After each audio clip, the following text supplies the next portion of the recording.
Welcome to Curiosity Meets the Past, a podcast for curious minds who love learning about the past. My name is Dr. Smitty Nathan, and I'm an archaeologist and your host. In this episode, I'm speaking with archaeologist Madeline Robinson, who's currently a PhD candidate at the University of Sydney in Australia. Her research utilizes various digital methods to better understand the past. These include photogrammetry, GIS, and remote sensing. Now, these techniques can be used in a variety of ways, and Madeline's specialty is using them for 3D modeling. In our conversation, we discuss some of the ancient sites and artifacts that she's researched using 3D modeling and what these models have revealed about the past that we otherwise might have not known. She also shares her biggest surprise so far with a 3D model, and her story got me really excited about this application and how it could potentially help people engage with the past. She starts us off by sharing the first time she encountered one of the methods that she now heavily uses to make 3D models. So the first time I ever heard of photogrammetry was about 10 years ago during a maritime archaeology course run through Flinders University at Mount Dutton Bay in South Australia. And one of our tasks that we had to do was to learn how to model a shipwreck, which was actually a type of oyster cutter. It was only about 12 feet long, not massive. But we had to model it whilst scuba diving. And this is when Dr. Kotaro Yamafune, who was one of the staff members running the course, literally changed the course of my life by introducing a type of 3D modeling called photogrammetry. And what really struck me, so my aha moment, was that this method brought together two things I already loved: photography and archaeology. So I've been an amateur photographer since my teens. And suddenly these skills weren't just creative, they were a way of digitally preserving archaeology. But it went beyond preservation. So once we had drenched this wreck and revealed its full shape and morphology, we were able to record it quite quickly and create a 3D model that could be analyzed again and again without tanks on our back, without time limits, and without physically impacting the site. So knowing the wreck would continue to degrade, especially because we had dredged it, and then, as soon as we had recorded it, sediment's going to fill in again. Capturing its condition at that moment in time was incredibly powerful. So that experience completely changed how I saw archaeology and opened up a whole new direction of archaeological practice that I didn't realize existed. That's really amazing, and I love hearing that story. Now, there's a lot of different types of 3D modeling techniques, and I was wondering if you could give an overview of photogrammetry for our listeners who might not be as familiar with the term or that type of 3D modeling. Photogrammetry is a way of creating accurate 3D models using overlapping 2D photographs. So by taking lots of images using a mirrorless or DSLR camera from different angles and different perspectives, we can upload these images into modeling software that works out depth, shape, and scale, a bit like how our eyes create depth perception, and uses those images to build a colored, meshed, and textured 3D model. So for archaeologists, this means we can digitally capture artifacts, sites, and even whole landscapes, both above and underwater, in incredible detail. So those models become long-lasting digital records that we can measure, study, and revisit long after we no longer have physical access to the site or the object. Thank you for that overview so everyone is up to speed. And you've done photogrammetry in a number of locations. And one of the places that I saw you've done work in is a place we mentioned on this podcast before, which is Malta, specifically the Maltese megalithic monuments, also called the Maltese Temples. I was wondering if you could share a bit of that experience with us and what you were doing there. So making the models of the Maltese temples was incredibly fruitful. What the photogrammetry models revealed was the underlying engineering of the structures, things that aren't immediately visible when you're standing in front of them and looking at them today. So, as we all probably are aware, only the walls and foundations remain. The roofs are completely missing on all the temples, raising a lot of conjecture about, what they look like and how they were made. So by creating detailed photogrammetry models I did 3 temple complexes, so Amnija, Taishin, and Gigantia. I was able to strip away all that surface texture. So I took away the color, the decoration, all of that. I pulled that off and looked purely at the morphology of the structures. So once I did that, architectural details started to emerge that were not obvious in the field. I could see groove marks that pointed to earlier construction and engineering features that were just no longer there. So that opened the door to testing reconstruction ideas. And the way I did this was that I compared my temple models with the available archaeological evidence for the original architecture. So there is actually quite a lot of iconography that shows the original structure, including clay models. We have a carved limestone little block of one set of apses. It's like an oval shape, and it shows the complete temple structure. But the most important reference came from the hypogeum of House Blieni, and that is a 3-layered, 10-meter deep burial chamber. And so when they first found it, it was filled with skeletons. So it's located right next to the Taishin temple complex. So they're obviously associated also in the same time period. And in one of those chambers is a room called the Oracle Room. And the temple builders actually carved the architectural design of the temples directly into the rock. And the crucial thing here is that they carved the same trilithon structure that we see in mostly all the temples across Malta. So this trilithon structure is very recognizable. And what it is that you've got 2 upright orthostats or standing stones with a lintel piece that sort of bound the portal, the movement between spaces. If you come from like outside into the temple and then further into the next set of apses, these trilithon structures sort of signpost that movement. It's like a very grand architectural signpost for liminal movement. And so outside of this portal, you've got 2 false windows and then another set of orthostats, these upright limestone blocks like this. And then you have a big lintel piece that sits on top. So they had carved that trilithon structure into this oracle room, and then they continued what the ceiling would have looked like.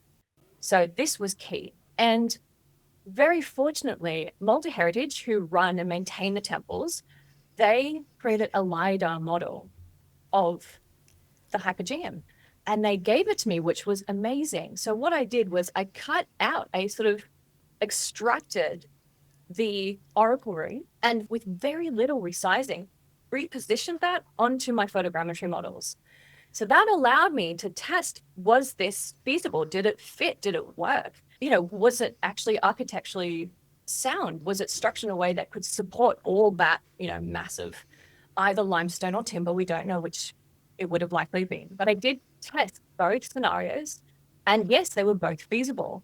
But the crucial thing that was so important was that getting that LiDAR model, positioning it onto my models, my temple models, the grooves were persistent. So where that slotted in was where I could see on the photogrammetry models where those original groove marks were.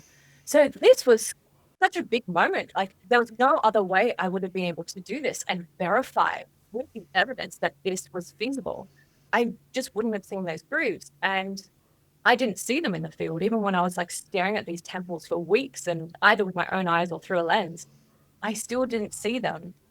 But additionally, despite only being in Malta for a few weeks, those photogrammetry models allowed me to study the engineering of the temples in detail for well over a year. And even today, I occasionally still look at them. This is a snapshot of their condition in time that I can look at whenever. That's so powerful to be able to reference those images time and time again, especially when you're not in the field. But what I also really appreciate about that story is how you use multiple methods together to figure out something or an aspect of something, in this case, like Maltese construction techniques, which is a huge contribution. And we'll make sure to link the peer reviewed article with Madeline's results below. But now I would like to transition to talk about another use case for photogrammetry, which is artifacts. And you've done this type of 3D modeling on a specific artifact class. And I was wondering if you could share a bit more about that. So I worked for many years as a research assistant, developing photogrammetry methods specifically for stone tools. And they ranged. Some were really beautiful, large hand axes, but a lot of them, and the majority of them, were microliths. And microliths are really teeny tiny stone tools. And the ones that I had to work with were more or less under 2 centimeters long. They're really small, often really irregularly shaped, and so difficult to model. They required so much more higher precision photogrammetry method and equipment than standard object photogrammetry. Also, I had so many to work through. So I needed a method that was consistent and repeatable, and that became just as important as model quality. So developing the capture workflow, it did take a long time because these objects were so small and so fiddly, and there wasn't a plug and play process. And it involved extensive testing of shooting environments. So I tested in a light box, in using turntables and different arrangements of different types of light boxes actually as well. Different camera setups, so different positions, capturing different angles, the number of rounds per angle. And I tested so many different macro lenses. I think I tested 6 different macro lenses, ranging from a focal length of 35 mil to I think about 120 or 150. And I even played with a 600 mil macro lens, which was way too difficult to work with. But then I had to play with the lighting. So the direction, intensity, color temperature, and their position. And then I had to think about the object orientation and also its stability because they're so small. A single breath will make them move, and I needed the shots to be really crisp and clean. So it was really difficult because microliths, they vary so massively. Even though they're more or less just made of chert and flint, they varied so much in color, in translucency and reflectiveness, which creating photogrammetry models is really difficult if something's translucent or is very reflective because some absorb light and others scatter it. So it was genuinely really frustrating. I had a lot of trial and error and a lot of reshooting because the goal here wasn't just to visualize the models. The aim was to produce accurate analytical 3D models that could be used to assess manufacture techniques, examine reduction sequences, and analyze flake scars and edge modification. Through extensive trial and error, I developed multiple capture approaches, and this was dependent on size, shape, material properties. So at the end of it, there was no one size fits all solution. It was okay, depending on what variables, this is the method I'm going to follow. So this was a huge turning point when I realized this. And once the methods worked, they worked reliably. So it enabled large-scale, repeatable modeling of microliths. And it showed that photogrammetry could be used for serious lithic analysis. But it also expanded where object-based photogrammetry can realistically be applied. I can completely empathize with trying to analyze a certain type of artifact and it feeling very tedious and hoping to create some type of semblance of a workflow. So that's great that you were able to create something, specifically a workflow that worked for these stone tools that you were looking at. I am curious, with all your experiences in creating 3D models for landscapes and artifacts, has there been something that surprised you as a 3D model was forming on your end? So I think all photogrammetrists can agree. Anytime you see a model come together, you do get a real kick of satisfaction. And it's so lovely to see things come together, especially when you've been working so hard on, pulling these models together. Some are really, really difficult. But I think my biggest surprise moment was nothing I saw on screen.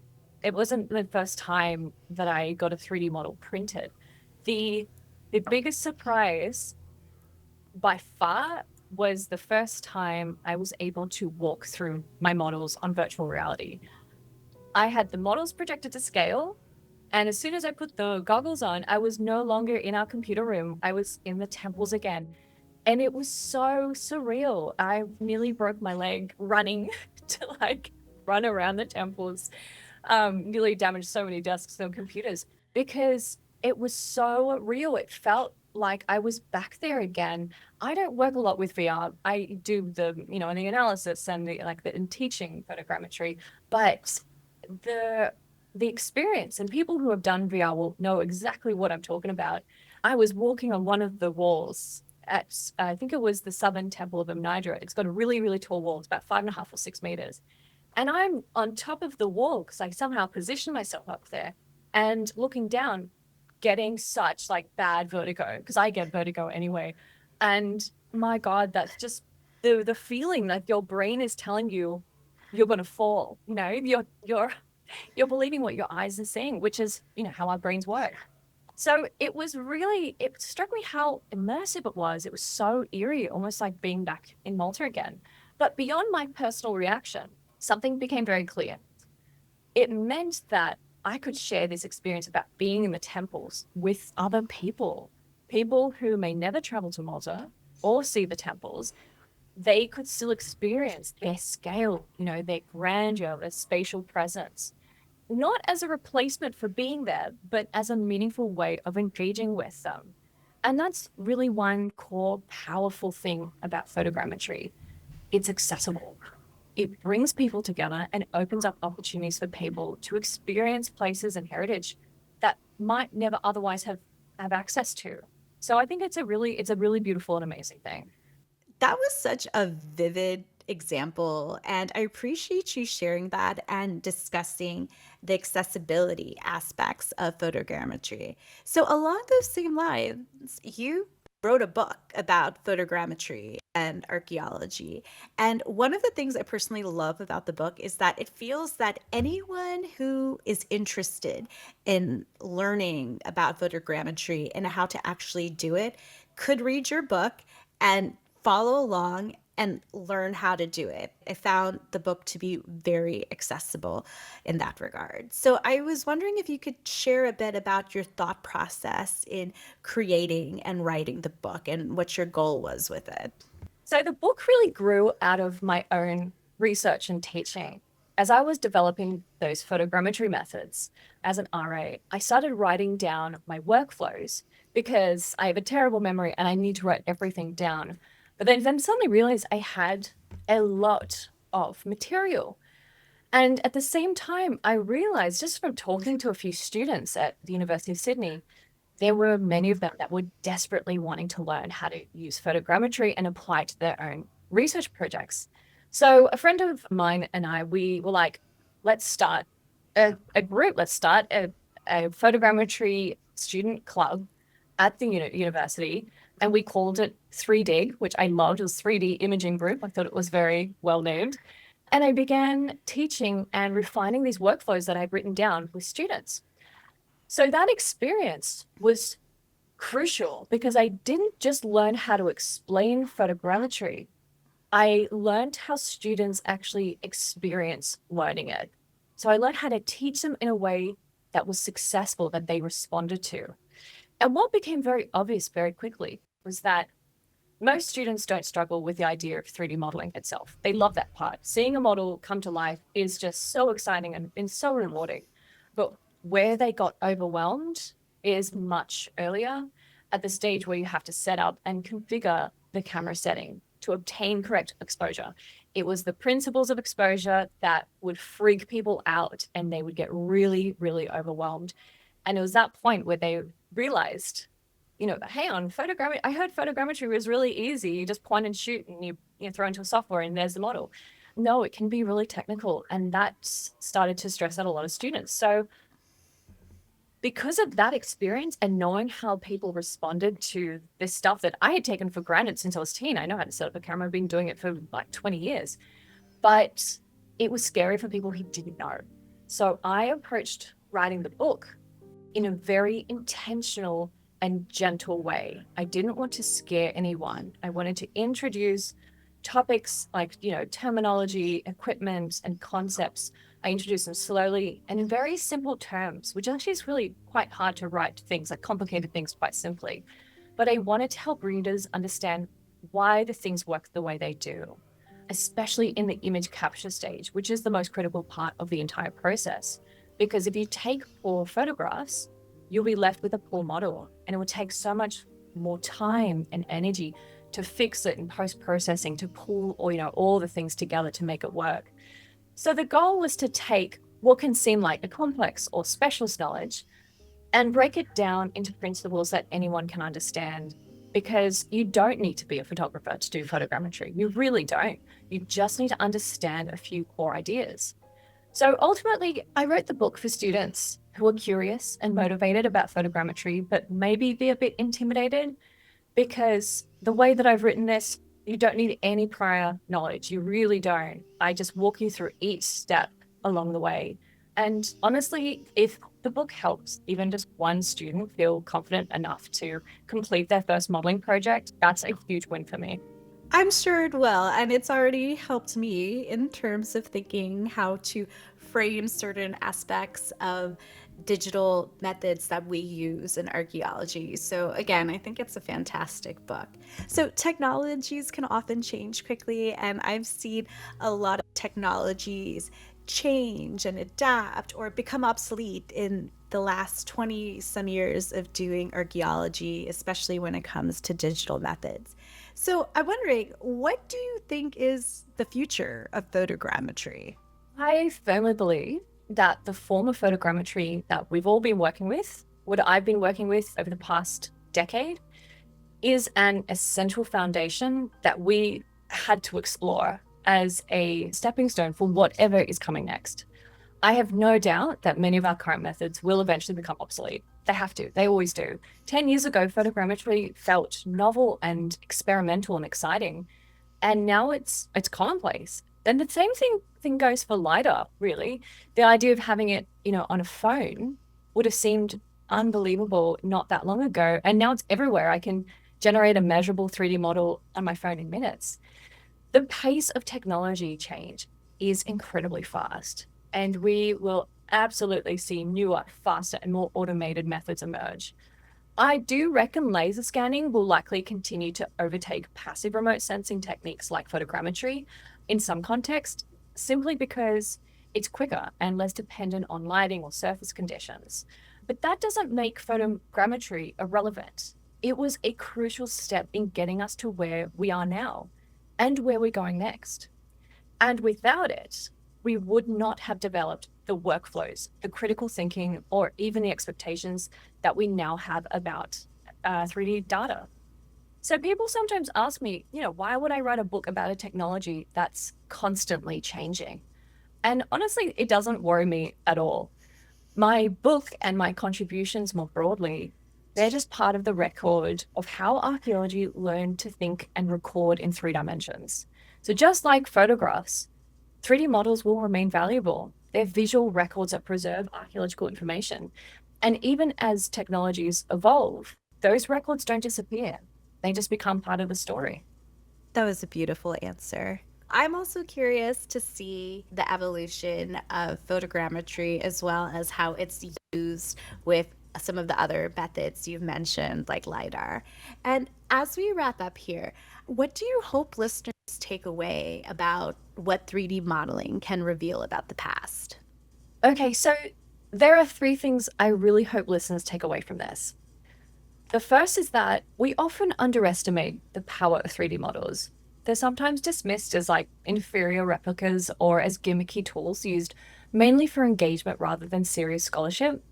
But I see them very differently. I see them as like powerful surrogates. They allow us to work with archaeological material without physically impacting it. And in a discipline where so much of what we do is inherently destructive, that matters enormously. The second thing is that 3D models act as a record in time. And this is where their analytical power really comes in. So archaeology is largely irreversible. Once something is excavated, it can never be put back exactly, as it was. By creating a 3D model, we capture an object or site at a specific moment, its condition, its form, its volume and measurements. And that record allows us to slow time. It lets us revisit material, reanalyze it, and ask new kinds of questions long after the physical context has changed or disappeared.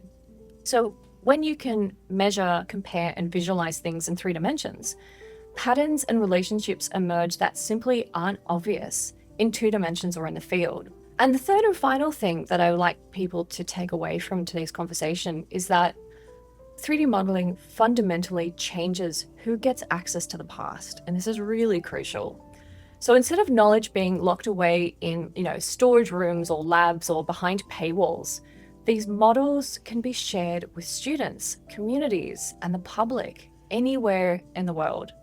And this has real implications, not just for education, but for equity, inclusion, and even repatriation. It doesn't replace traditional archaeology. It just reshapes who gets to engage with it and how. One of my biggest takeaways from this conversation is that when we approach digital methods like photogrammetry through lenses of care, education, and access, we actually can engage a wider range of folks when we're researching the past. If you'd like to learn more about Madeline's work, you can check out her website, which includes links to her 3D models and her book. You'll find the link in the show notes along with the link to a full transcript of this episode. And if you're curious to dig deeper and learn how Madeline got into archaeology and the places it's taken her, she shares that and more in a Patreon exclusive video. Our Patreon is free to join and gives you access to all of our bonus content. If you'd like to support the podcast monetarily, we'd of course appreciate that too. Thanks so much for listening and cultivating your curiosity with us. We'll see you soon.